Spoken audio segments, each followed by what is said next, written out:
Buenas tardes, profesor. Bueno, el día de hoy les voy a exponer sobre diferentes temas, el ACV, parálisis cerebral infantil y la esclerosis lateral amiotrófica, o también conocida como ELA. Bueno, comenzamos con el ACV. El ACV también es llamado, o bueno, en realidad es accidente cerebrovascular. Esto va a ocurrir cuando el suministro de sangre a una parte del cerebro se interrumpe o se reduce, lo que va a impedir que el tejido cerebral reciba oxígeno y por ende también nutrientes. Las células cerebrales van a comenzar a morir en minutos. Dentro del ACV se clasifican en o tenemos dos tipos, que es una ACV isquémico y uno hemorrágico. El isquémico es cuando una arteria está bloqueada y el hemorrágico es cuando hay una filtración o una ruptura de un vaso sanguíneo. Las alteraciones motrices que vamos a encontrar en este accidente cerebrovascular, vamos a ver una parálisis o pérdida del movimiento muscular. Es decir, que puede quedar paralizado un lado del cuerpo o perder también el control de ciertos músculos como los de un lado de la cara o los de un brazo. También va a haber dificultad para hablar, para tragar, afecta los músculos de la boca, la garganta, dificultad en el lenguaje, por ende, va a haber pérdida de memoria en algunos casos o dificultades para pensar. Esto no se da en todos.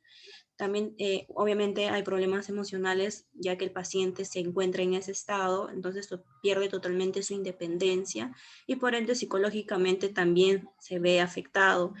Hay dolor debido a la espasticidad, al trofismo que presentan. Entonces, dentro de los signos y síntomas de una ACV, como vemos en la imagen, puede haber cefalea, confusión, vómitos, hay una hemiplegia, una parálisis, hasta puede perder el conocimiento, hay inestabilidad, hay alteración para hablar, alteración también de la vista.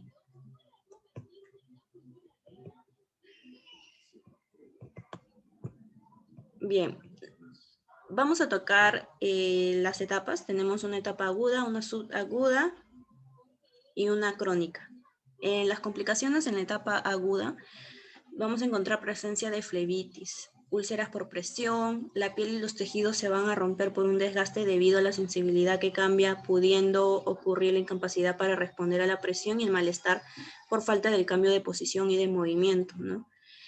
También estos pacientes presentan estreñimiento, que es una dificultad por parte de los pacientes afectados por un ACV, que es a menudo un problema grave que a pesar de ser que aparece o que parece ser causado por una pérdida del tono muscular de la pared intestinal, durante los primeros días lo que ocasiona un estreñimiento. En el tema del corazón, también el miocardio disminuye su rendimiento, su frecuencia cardíaca y disminución de la absorción de oxígeno. A nivel circulatorio hay trombosis venosas, edemas, disminución del retorno venoso, por eso hay inflamación. A nivel de respiratorio, las secreciones se resecan, lo que dificulta el respirar. En los músculos esqueléticos hay atrofia muscular, contracturas, reducción de fuerza, del tono, degeneración. A nivel metabólico hay una hiperalemia. A nivel gastrointestinal, como les comenté, hay estreñimiento. Génito urinario, también hay retención de orina. Tegumentario, hay reducción del flujo sanguíneo. Neurosensorial, inervación reducida de los nervios dañados. En una etapa aguda, el tratamiento básicamente es realizar ejercicios pasivos en los miembros afectados, ejercicios activos en miembros no afectados también, porque también se trabaja los miembros que no están afectados, ofreciendo progresiva movilización y previniendo o reduciendo la hinchazón, la inflamación. También hay que proteger las zonas con una disminución de sensibilidad de los extremos de frío y calor, mantener una nutrición adecuada de integridad de la piel, debemos proporcionarle una rica dieta en fibra y una adecuada ingestión de líquidos, por lo mismo del problema de estreñimiento. Durante este periodo también se puede llevar a cabo la cateterización intermitente con técnica estéril. Hay que hacer ajustes como usar, por ejemplo, una cuchara de cabo ancho, borde en el plato, vaso con tapa. Hay que enseñarles a cepillarse los dientes, peinarse, arreglarse, ponerse la ropa, lavarse el rostro, bañarse. Entonces, cosas cotidianas o normales que realizaban antes, pero que obviamente ahora por la parálisis ya no pueden hacerlo. Entonces hay que enseñarles a hacer esto.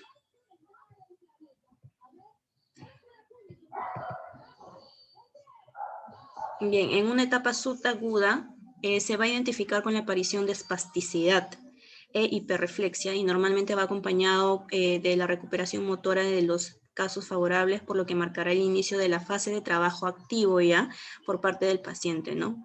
En donde se va a recuperar la fuerza y la coordinación.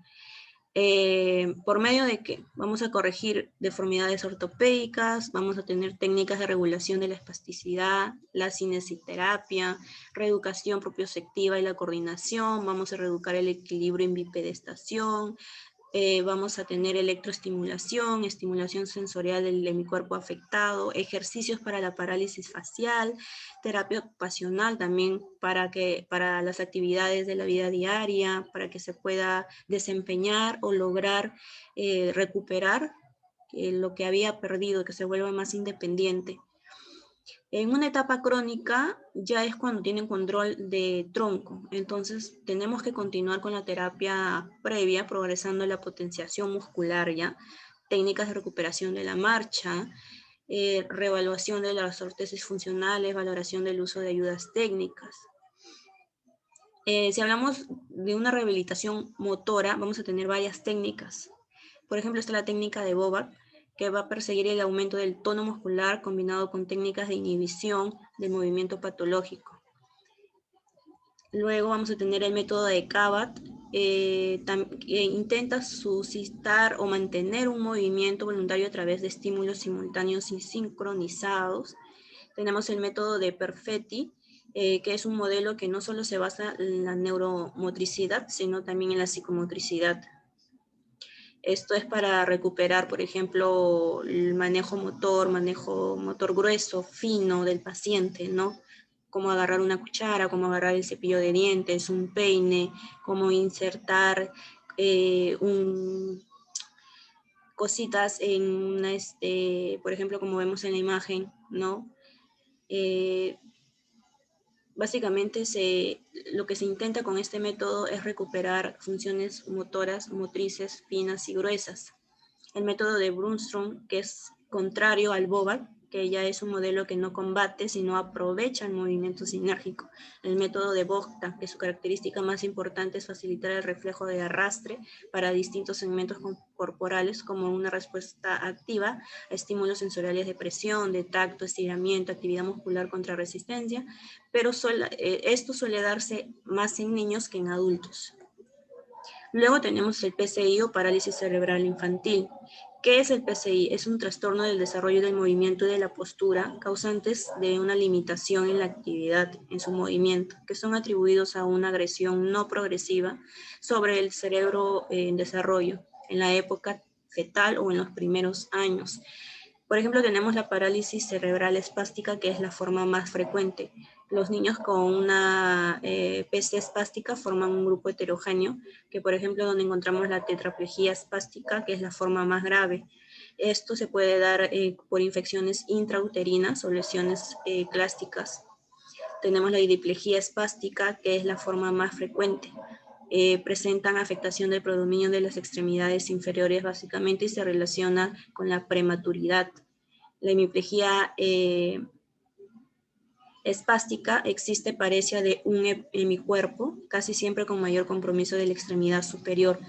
La etiología se supone que es prenatal en la mayoría de los casos. También tenemos la parálisis cerebral discinética, que es la forma de una PC que más se relaciona con factores perinatales, ¿no? Durante el desarrollo del feto. Como factores tenemos los factores prenatales, perinatales y postnatales. Durante los factores prenatales tenemos los factores maternos, las alteraciones de placenta y los factores fetales. En los maternos tenemos alteraciones de coagulación, traumatismos, el consumo de sustancias tóxicas de la madre. En una alteración tenemos alteraciones de la placenta, trombosis, cambios vasculares. En factores fetales, gestaciones múltiples, retraso de crecimiento intrauterino. malformaciones. En los factores perinatales durante el desarrollo del bebé está la prematuridad, como les dije, que nazca con que esté de bajo peso, la fiebre materna durante el parto, infección del sistema nervioso central o sistémico, hipoglucemia, hemorragia intracraneal, traumatismo, cirugías. Y en los factores postnatales, ya después del nacimiento, encontramos que son, por ejemplo, las infecciones como la meningitis, el traumatismo craneal, estatus convulsivos, intoxicación, deshidratación grave. Luego vemos al ELA, que es la esclerosis lateral amiotrófica. Es una enfermedad progresiva del sistema nervioso que afecta a las células nerviosas del cerebro y la médula espinal, lo que va a causar una pérdida de control muscular. Las causas. Bueno, de cada 10 casos de una ELA se debe a un defecto genético. La causa en realidad se desconoce en la mayoría de casos. El tratamiento. Bueno, como tratamiento básicamente fisioterapéutico se le hace ejercicios pasivos, cinesioterapia, electroterapia, la hidroterapia, que son ejercicios en el agua. Básicamente vamos a encontrar alteraciones, varios tipos de alteraciones motoras, también del habla, por ejemplo, va a haber variaciones en la calidez de voz, variación del tono, disminución en la intensidad de la voz, lo que se le dice ronca, va a haber dificultad en la emisión de ciertos fonemas como la R, la doble R, la J, la G, la K en forma aislada o en combinaciones silábicas. La voz va a ser nasalizada, lo que va a corresponder a una insuficiencia del cierre del velo faríngeo.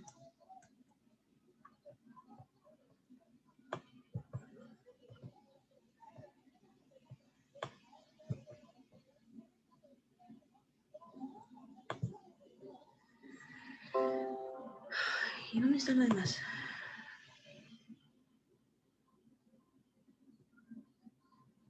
Creo que ahí termina.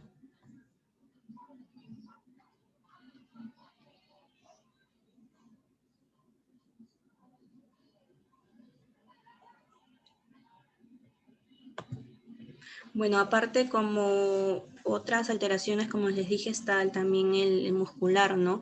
Vemos que el paciente presenta hipertrofias, disminución del tono,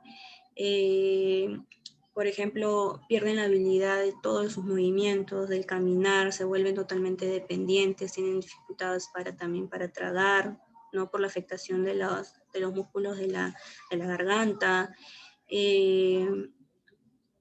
Van perdiendo totalmente toda capacidad de movimiento o de independencia, ¿no? Bueno, esta sería mi exposición y bueno, buenas tardes.